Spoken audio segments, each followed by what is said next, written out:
Ferma Sopema este situată în inima Bărăganului, mai exact în estul județului Ialomița. Suprafața de 3650 de hectare se întinde pe terenuri din toate categoriile de folosință agricolă și este cultivată cu grâu, orz, rapiță, secară, floarea soarelui, porumb și soia.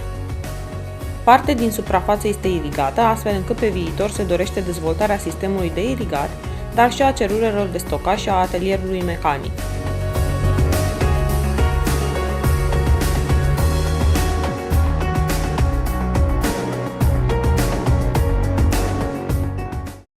Domnule inginer, încep prin a vă mulțumi pentru faptul că ați acceptat invitația noastră de a ne împărtăși măcar puțin din experiența pe care o aveți dumneavoastră în general în domeniul agricol și în particular cu hibrizii de calb. Aș vrea să vă întreb de cât timp lucrați cu hibrizii noștri, de cât timp cunoașteți produsele companiei Monsanto? Produsele companiei Monsanto le cunosc de mult timp, chiar de mult timp. Am început prin a cultiva acum mai mulți ani cu soia modificat genetic, înainte de a lucra la Sopema. De când lucrez la Sopema am început să cunosc și hibrizii de porumb și de rapiță. Și ne lipsim de... Asta înseamnă că de o perioadă de aproximativ 7-8 ani dumneavoastră cultivați hibrizii de calb. Cam 7-8 ani cultivăm și hibrizi de calb, pe lângă alții. Și în toată această perioadă de timp, a existat vreun hibrid care să vă meargă la suflet, care să vă cucerească de-a dreptul?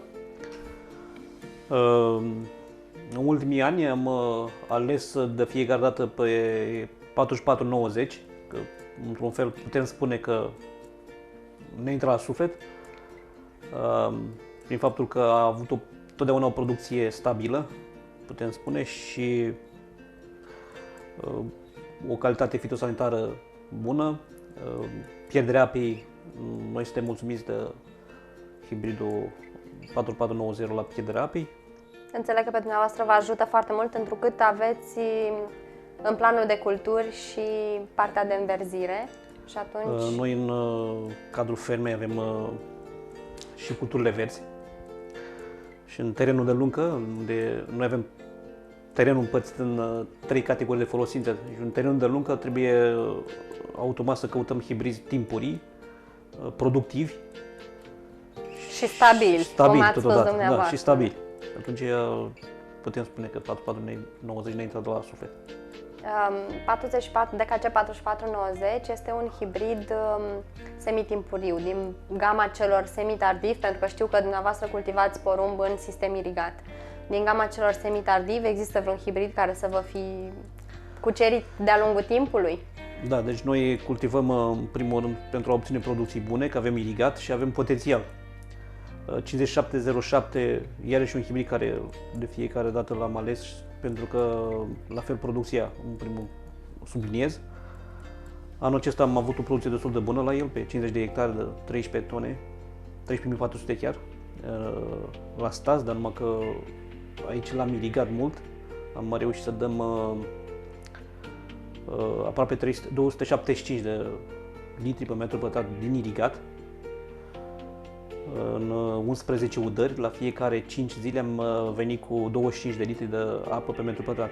Și totuși, chiar și în ciuda acestor eforturi, rezultatele sunt mai mult decât satisfăcătoare, dacă ar fi să mă întrebați pe mine, în condițiile anului acesta.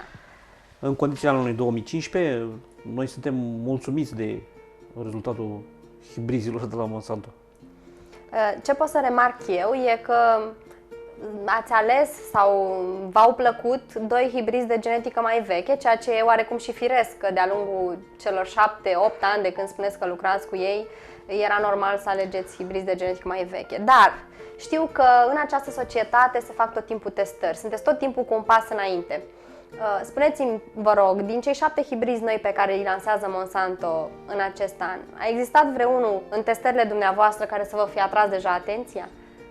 Noi de mai mulți ani facem testări în fermă, testări în cadrul fermei care facem noi direct și facem și testări cu APPR.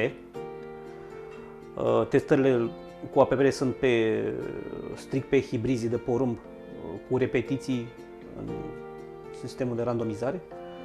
Iar noi facem la fel cu repetiții, 3 variante cu martor și hibridul care îl alegem, sau testare pe îngrășământ, testare pe densitate, și de aici ne ajută să alegem hibrizii de fiecare dată.